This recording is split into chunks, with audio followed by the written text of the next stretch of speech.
We economic hitmen really have been the ones responsible for creating this first truly global empire.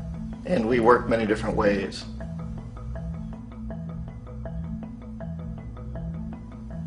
But perhaps the most common is that we will identify a country that has resources our corporations covet, like oil, and then arrange a huge loan to that country from the World Bank or one of its sister organizations.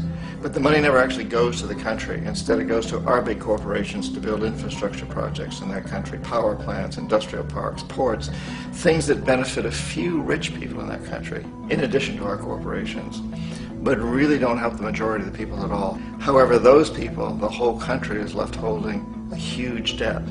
It's such a big debt they can't repay it, and that's part of the plan. They can't repay it.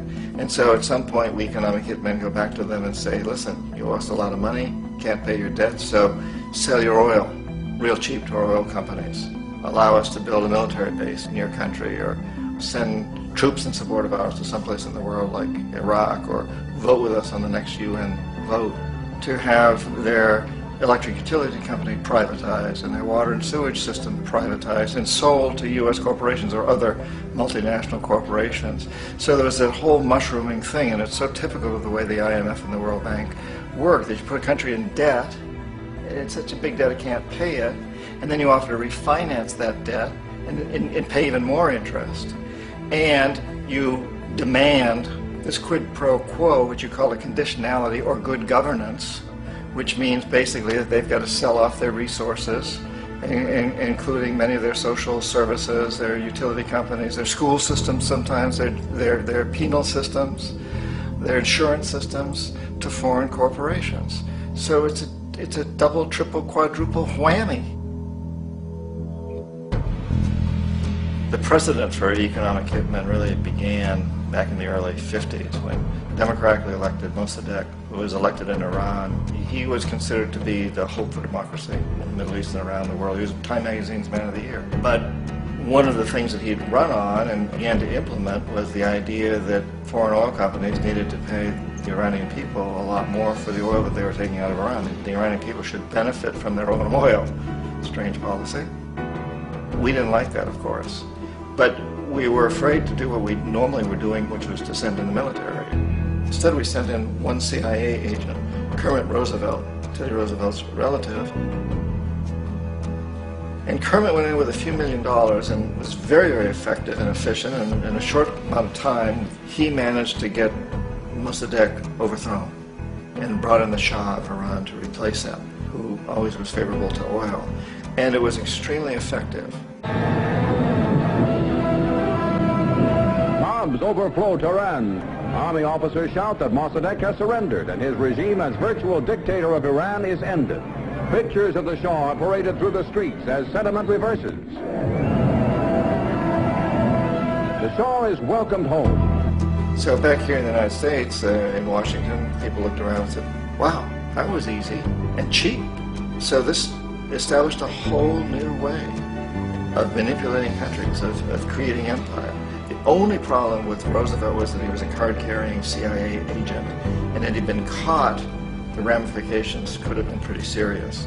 So very quickly at that point, the decision was made to use private consultants to channel the money through the World Bank or the IMF or one of the other such agencies, to bring in people like me who worked for private companies, so that if we got caught, there would be no governmental ramifications.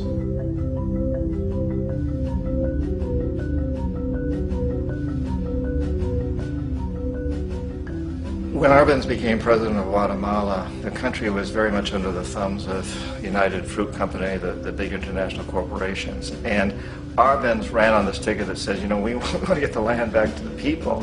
And once he took power, he was implementing policies that would do exactly that, give the land rights back to the people. United Fruit didn't like that very much. And so they hired a public relations firm, launched a huge campaign in the United States to convince the United States people, the citizens of the United States, and the press of the United States, and the Congress of the United States, that Arbenz was a Soviet puppet, and that if we allowed him to stay in power, the Soviets would have a foothold in this hemisphere. And that, at that point in time, was a huge fear on everybody's mind, the Red Terror, the Communist Terror. And so, to make a long story short, out of this public relations campaign came a commitment on the part of the CIA and the military to take this man out.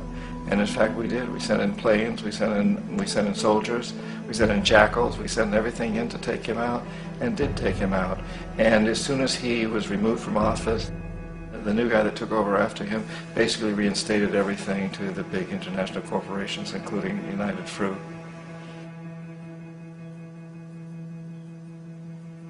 Ecuador for many, many years had been ruled by pro-U.S. dictators, often relatively brutal. Then it was decided that they were going to have a truly democratic election. Jaime Roldos ran for office, and his main goal, he said, as president would be to make sure that Ecuador's resources were used to help the people. And he won, overwhelming, by more votes than anybody had ever won anything in Ecuador.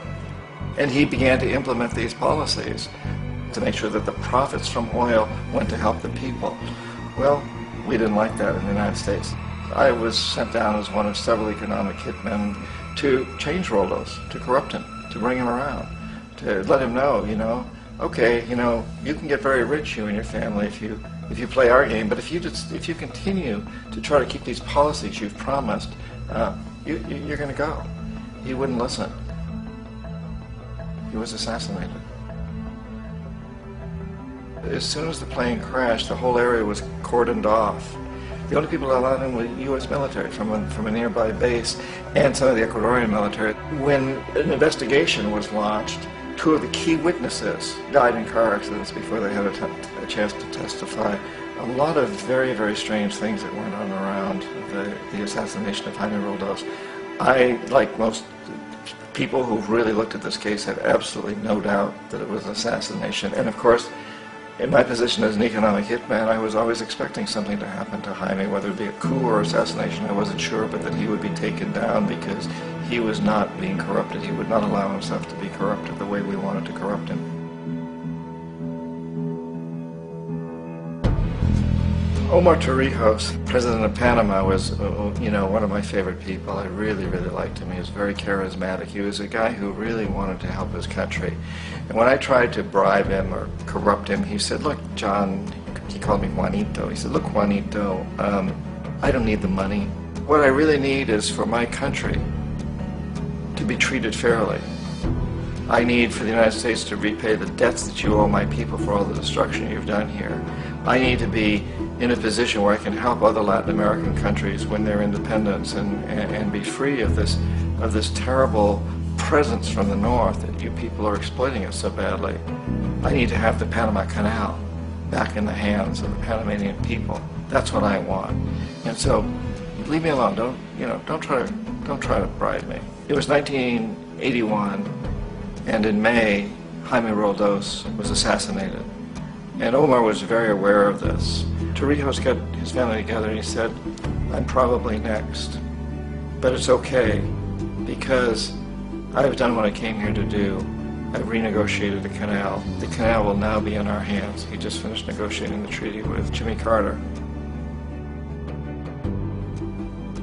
In June of that same year, just a couple of months later, he also went down in an airplane crash, which there's no question was executed by CIA-sponsored jackals. Tremendous amount of evidence that one of Torrijos' security guards handed him at the last moment as he was getting on the plane a tape recorder, a small tape recorder that contained a bomb.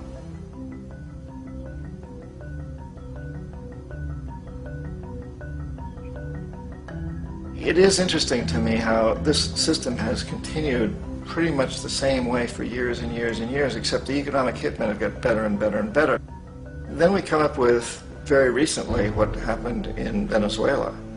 In 1998, Hugo Chavez gets elected president, following a long line of presidents who had been very corrupt and basically destroyed the economy of the country. And Chavez was elected amidst all that. Chavez stood up to the United States, and he's done it primarily demanding that Venezuelan oil be used to help the Venezuelan people. Well, we didn't like that in the United States. So in 2002, a coup was staged, which there's no question in my mind, and most other people's minds, that the CIA was behind that coup.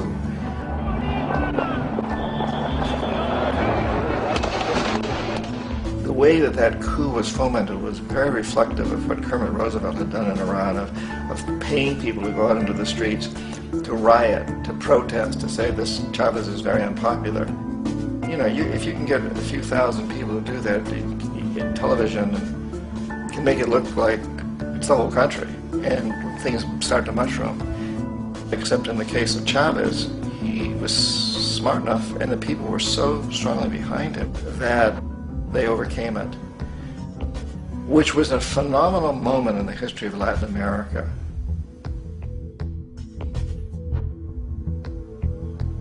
Iraq actually is a perfect example of the way the whole system works. So we economic hitmen are the first line of defense. We go in, we try to corrupt governments and get them to accept these huge loans, which we then use as leverage to basically own them. If we fail, as I failed in Panama with Omar Torrijos and in Ecuador with Jaime Roldos, men who refused to be corrupted, then the second line of defense is we send in the jackals. And the jackals either overthrow governments or they assassinate. And once that happens and a new government comes in, boy, it's going to toe the line, because the new president knows what will happen if he doesn't. In the case of Iraq, both of those things failed. Economic hitmen were not able to get through to Saddam Hussein. We tried very hard. We tried to get him to accept a deal very similar to what the House of Saud had accepted in Saudi Arabia, but he wouldn't accept it. And so the jackals went in to take him out. They couldn't do it. His security was very good. After all, he had one time worked for the CIA. He'd been hired to assassinate a former president of Iraq and failed, but he knew the system. So in '91 we send in the troops and we take out the Iraqi military. So we assume at that point that Saddam Hussein is going to come around. We could have taken him out, of course, at that time, but we didn't want to. He's the kind of strong man we like. He controls his people. We thought he could control the Kurds and keep the Iranians in their border and keep pumping oil for us. And that once we took out his military, now he's going to come around. So the economic hitmen go back in the 90s without success. If they'd had success, he'd still be running the country. We'd be selling him all the fighter jets he wants and everything else he wants. But they couldn't. They didn't have success. The jackals couldn't take him out again. So we sent the military in once again, and this time we did the complete job and took him out, and in the process created for ourselves some very, very lucrative construction deals. Had to reconstruct a country that we'd essentially destroyed, which is a pretty good deal if you own construction companies, big ones. So, you know, Iraq shows the three stages. The economic hitmen failed there, the jackals failed there, and as a final measure, the military goes in. And in that way, we've really created an empire, but we've done it very, very subtly. It's clandestine. All the empires of the past were built on the military, and everybody knew they were building them. So the British knew they were building them, the French, the Germans, the Romans, the Greeks, and they were proud of it. And they always had some excuse, like spreading civilization, spreading some religion, something like that. But they knew they were doing it. We don't. The majority of the people in the United States have no idea that we're living off the benefits of a clandestine empire, that today there's more slavery in the world than ever before. And then you have to ask yourself, well, if it's an empire, then who's the emperor?